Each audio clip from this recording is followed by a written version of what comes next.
ইরানের সঙ্গে যুক্তরাষ্ট্রের চলমান যুদ্ধবিরতি এখন লাইফ সাপোর্টে। মন্তব্য ট্রাম্পের তেলের দামের বৃদ্ধিতে বিশ্ববাজারে নতুন অস্থিরতা। আসামে টানা দ্বিতীয়বারের মতো মুখ্যমন্ত্রী হিসেবে শপথ নিলেন বিজেপি নেতা হেমন্ত বিশ্ব শর্মা। পশ্চিমবঙ্গে তৃণমূল নেতাদের ধরপাকড় শুরু। যুক্তরাজ্যের প্রধানমন্ত্রী স্টারমারকে পদত্যাগ করতে বললেন নিজ দল লেবার পার্টির অর্ধ শতাধিক আইন প্রণেতা। এবং ইসরায়েলি বসতি স্থাপনকারী এবং হামাস নেতাদের ওপর নিষেধাজ্ঞা আরোপে একমত ইউরোপীয় ইউনিয়নের পররাষ্ট্রমন্ত্রীরা।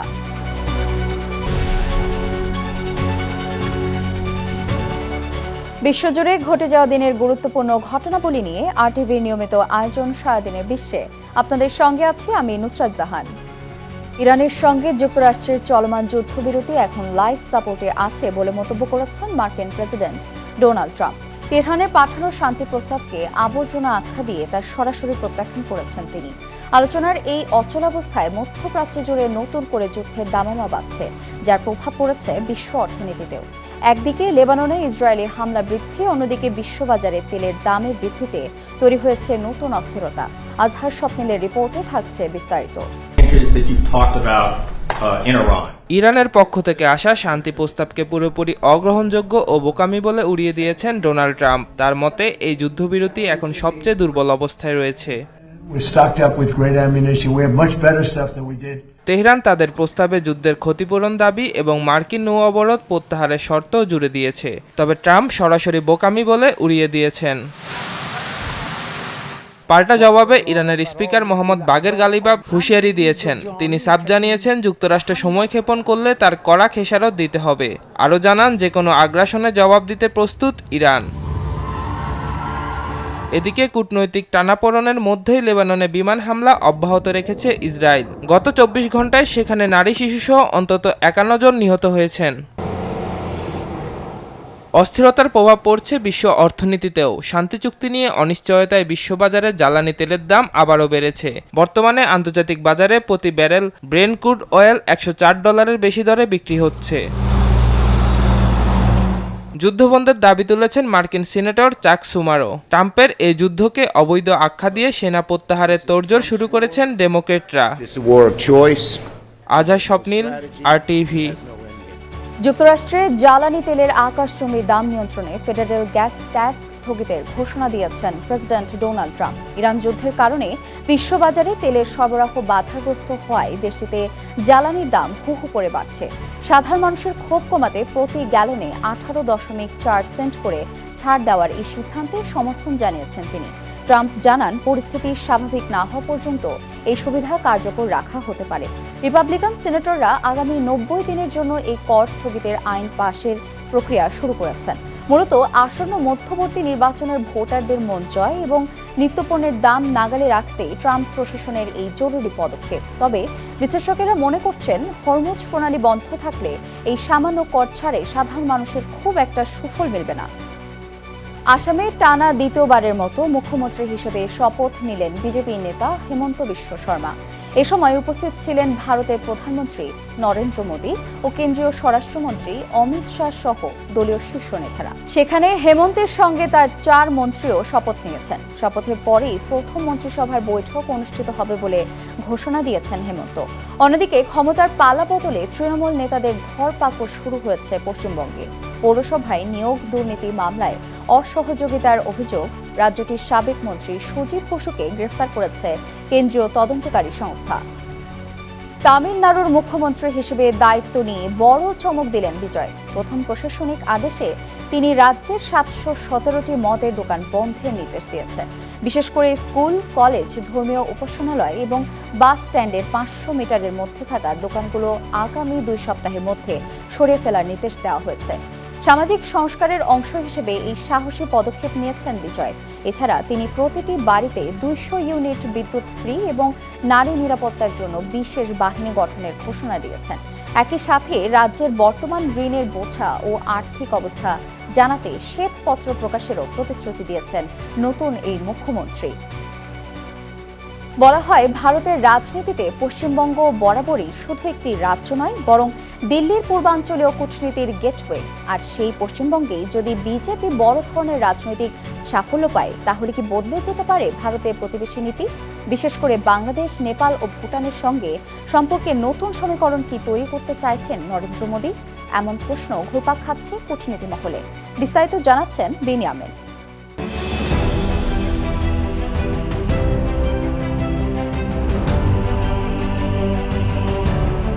বলা হয় ভারতের রাজনীতিতে পশ্চিমবঙ্গ বরাবরই শুধু একটি রাজ্য নয়, বরং দিল্লির পূর্বাঞ্চলীয় কূটনীতির গেটওয়ে। আর সেই পশ্চিমবঙ্গে যদি বিজেপি বড় ধরনের রাজনৈতিক সাফল্য পায়, তাহলে কি বদলে যেতে পারে ভারতের প্রতিবেশী নীতি? বিশেষ করে বাংলাদেশ, নেপাল ও ভুটানের সঙ্গে সম্পর্কের নতুন সমীকরণ কি তৈরি করতে চাইছেন নরেন্দ্র মোদী? এমন প্রশ্নই ঘুরপাক খাচ্ছে কূটনৈতিক মহলে।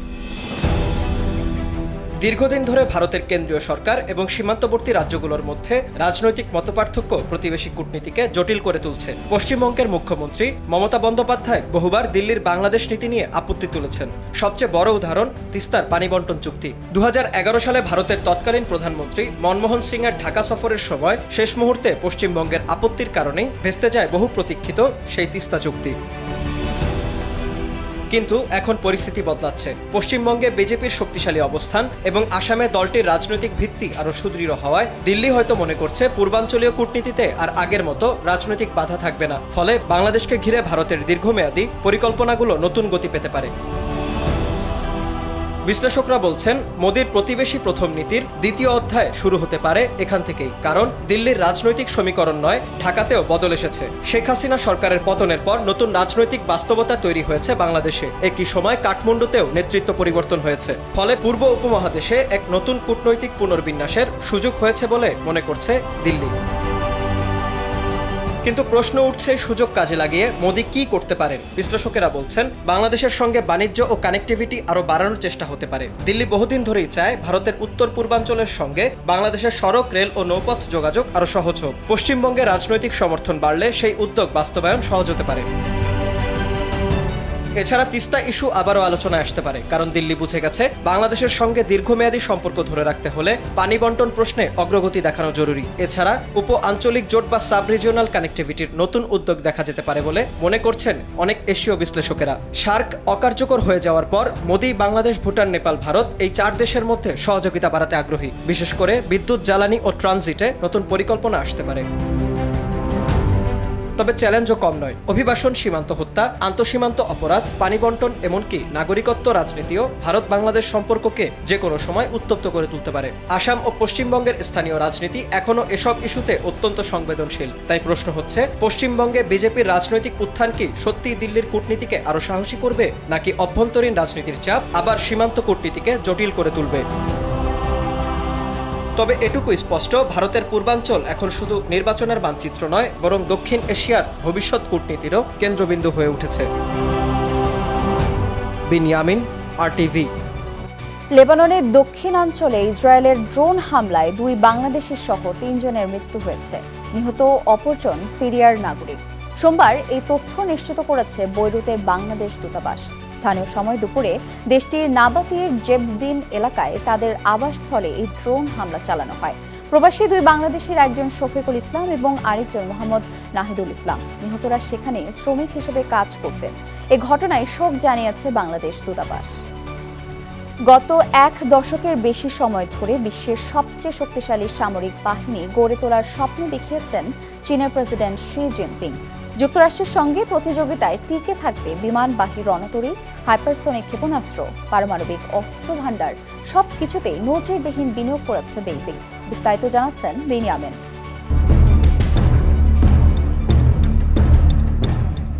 চীনের প্রেসিডেন্ট শি জিনপিং গত 1 দশকের বেশি সময় ধরে বিশ্বের সবচেয়ে শক্তিশালী সামরিক বাহিনীগুলোর একটি গড়ে তোলার স্বপ্ন দেখিয়েছেন। যুক্তরাষ্ট্রের সঙ্গে প্রতিযোগিতায় টিকে থাকতে বিমানবাহী রণতরী, হাইপারসনিক ক্ষেপণাস্ত্র, পারমাণবিক অস্ত্র ভান্ডার সবকিছুতেই নজিরবিহীন বিনিয়োগ করেছে বেইজিং। কিন্তু এখন প্রশ্ন উঠছে নিজের হাতে করা সেই সেনাবাহিনীর উপরেই কি আস্থা হারাচ্ছেন শি জিনপিং? আর এই সংকট কি শুধু দুর্নীতির বিরুদ্ধে অভিযান, নাকি ক্ষমতা টিকিয়ে রাখার এক ভয়াবহ রাজনৈতিক যুদ্ধ? মার্কিন সংবাদ মাধ্যম দ্য নিউ ইয়র্ক টাইমসের এক বিশেষ প্রতিবেদনে উঠে এসেছে চাঞ্চল্যকর সব তথ্য। সেখানে বলা হয়েছে, চীনের সামরিক বাহিনীতে শি জিনপিং এর চালানো শুদ্ধি অভিযান এখন ভয়াবহ রূপ নিয়েছে। একসময় যেসব জেনারেলকে তিনি নিজ হাতে ক্ষমতার কেন্দ্রের কাছাকাছি এনেছিলেন, এখন তাদের অনেককেই পদচ্যুত, নিখোঁজ কিংবা দুর্নীতির অভিযোগে বিচারের মুখোমুখি করেছেন। সম্প্রতি চীনের একটি গুরুত্বপূর্ণ নীতি নির্ধারণী সভার দৃশ্য নিয়েও আন্তর্জাতিক অঙ্গনে আলোচনা শুরু হয়েছে। এক বছর আগেও যেখানে প্রায় 40 জন শীর্ষ সামরিক কর্মকর্তা উপস্থিত ছিলেন, সেবার সেখানে দেখা গিয়েছে মাত্র হাতে গোনা কয়েকজনকে। কঠোর বার্তায় শি জিনপিং বলেছেন, সেনাবাহিনীতে এমন কাউকে রাখা যাবে না যার মনে পার্টির প্রতি দ্বিধা বা বিভক্ত আনুগত্য রয়েছে। বিশ্লেষকদের মতে বক্তব্য আসলে ভয় ও অনাস্থার ফল। কারণ শি জিনপিং এখন বুঝতে পারছেন, সামরিক আধুনিকায়নের জন্য যাদের ওপর তিনি ভরসা করেছিলেন, তাদের অনেকেই দুর্নীতি, স্বজনপ্রীতি ও অভ্যন্তরীণ ক্ষমতার খেলায় জড়িয়ে পড়েছেন। ফলে শুধু সেনাবাহিনীর দক্ষতাই নয়, কমিউনিস্ট পার্টির প্রতি আনুগত্য প্রশ্নের মুখে পড়েছে। সবচেয়ে বড় ধাক্কা এসেছে শি জিনপিং এর ঘনিষ্ঠ বলে পরিচিত জেনারেলদের পতনের ঘটনায়। প্রতিবেদনে বলা হয়েছে, চীনের শীর্ষ সামরিক নেতা সহ 2 সাবেক প্রতিরক্ষা মন্ত্রীকে ঘুষ নেয়ার অভিযোগে মৃত্যুদণ্ড পর্যন্ত দেয়া হয়েছে, যদিও তা 2 বছরের জন্য স্থগিত রাখা হয়েছে। এই ঘটনায় চীনের ক্ষমতার ভেতরের ভয়াবহ টানাপোড়েন স্পষ্ট। বিশ্লেষকরা বলছেন, শি জিনপিং এখন এক কঠিন দ্বন্দ্বের মুখে দাঁড়িয়ে। একদিকে তিনি চীনকে যুদ্ধের জন্য প্রস্তুত করতে চান, অন্যদিকে সেনাবাহিনীতে শতভাগ রাজনৈতিক আনুগত্য নিশ্চিত করতে চাইছেন। কিন্তু এই 2 লক্ষ্য একসঙ্গে বাস্তবায়ন করাই এখন সবচেয়ে বড় চ্যালেঞ্জ বলে মনে করছেন রাজনৈতিক বিশ্লেষকরা। তবে চীনের রাজনীতিতে এ সংকটের প্রভাব শুধু অভ্যন্তরীণ নয়, আন্তর্জাতিক ক্ষেত্রেও তা গুরুত্বপূর্ণ। তাইওয়ান ইস্যু, দক্ষিণ চীন সাগরে উত্তেজনা, যুক্তরাষ্ট্রের সঙ্গে প্রতিদ্বন্দ্বিতা, সবকিছু মিলিয়ে এমন এক সময় সেনাবাহিনীর ভেতরে অস্থিরতা তৈরি হয়েছে, যখন বেইজিং শক্তির বার্তা দিতে চাইছে পুরো বিশ্বকে। প্রতিবেদনে আরও উঠে এসেছে, ক্ষমতায় আসার পর থেকে শি জিনপিং তার পূর্বসূরি হু জিনতাওয়ের মতো দুর্বল নেতা হিসেবে পরিচিত হতে চাননি। কারণ হু জিনতাওয়ের সময় সেনাবাহিনীর ওপর কমিউনিস্ট পার্টির নিয়ন্ত্রণ দুর্বল হয়ে পড়েছিল। সে কারণে সেই শুরু থেকেই সেনাবাহিনীকে নিজের নিয়ন্ত্রণে আনতে কঠোর অবস্থান নেন। কিন্তু এখন প্রশ্ন উঠছে, যে সেনাবাহিনীকে নিজের বিশ্বস্ত বাহিনী বানাতে চেয়েছিলেন সেই বাহিনীকেই কেন বারবার শুদ্ধি অভিযানের মুখে পড়তে হচ্ছে? তাহলে কি চীনের ক্ষমতার গভীরেই গভীর অনাস্থা তৈরি হয়েছে? সে প্রশ্ন রয়েই যায়। বিনিয়ামিন, RTV। এবার যুক্তরাজ্যের প্রধানমন্ত্রী কিয়ার স্টারমারকে পদত্যাগ করতে বললেন তার দল লেবার পার্টির অর্ধ শতাধিক আইন প্রণেতা। এই দাবিতে 4 জন মন্ত্রণালয়ের সহযোগী ইতোমধ্যে পদত্যাগ করেছেন। একই সঙ্গে দলীয় নেতা স্টারমারের পদত্যাগের দাবি জানিয়েছে আইনসভার 72 এমপি। স্থানীয় নির্বাচনে ভরাডুবির পর সোমবার দলীয় নেতাকর্মী ও ভোটারদের পাশে থাকার আহ্বান জানান স্টারমার। তবে দলীয় নেতৃত্বের কোন্দল এবং ভোটারের আস্থা হারানোর ফলে প্রবল চাপের মুখে পড়েছেন ব্রিটিশ প্রধানমন্ত্রী। ইসরায়েলি বসতি স্থাপনকারী এবং হামাস নেতাদের ওপর নিষেধাজ্ঞা আরোপের বিষয়ে একমত হয়েছেন ইউরোপীয় ইউনিয়নের পররাষ্ট্রমন্ত্রীরা। অধিকৃত পশ্চিম তীরের ফিলিস্তিনিদের ওপর সহিংসতা চালানোর দায়ে 3 জন ইসরায়েলি নাগরিক ও 4টি সংগঠনের উপর এই কঠোর ব্যবস্থা নেওয়া হচ্ছে। দীর্ঘদিনের রাজনৈতিক অচলাবস্থা কাটিয়ে এই নিষেধাজ্ঞার প্যাকেজ অনুমোদন করেছে ইইউ। একই সাথে গত বছরের 7ই অক্টোবর ইসরায়েলে হামলার ঘটনায় হামাসের শীর্ষ নেতাদের বিরুদ্ধেও নিষেধাজ্ঞা দিচ্ছে সংস্থাটি। ইইউর এই সিদ্ধান্তকে ফ্রান্স স্বাগত জানালেও একে ভিত্তিহীন ও রাজনৈতিক উদ্দেশ্যপ্রণোদিত বলে নিন্দা জানিয়েছে ইসরায়েল।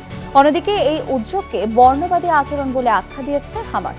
মূলত মধ্যপ্রাচ্যে চরমপন্থা ও সহিংসতা বন্ধে এই পদক্ষেপ নিয়েছে ইউরোপীয় ইউনিয়ন। আর এরই সাথে শেষ করছি সারাদিনের বিশ্ব। RTVর সাথে সংযুক্ত থাকুন, মতামত জানান RTVর সামাজিক যোগাযোগ মাধ্যমগুলোতে।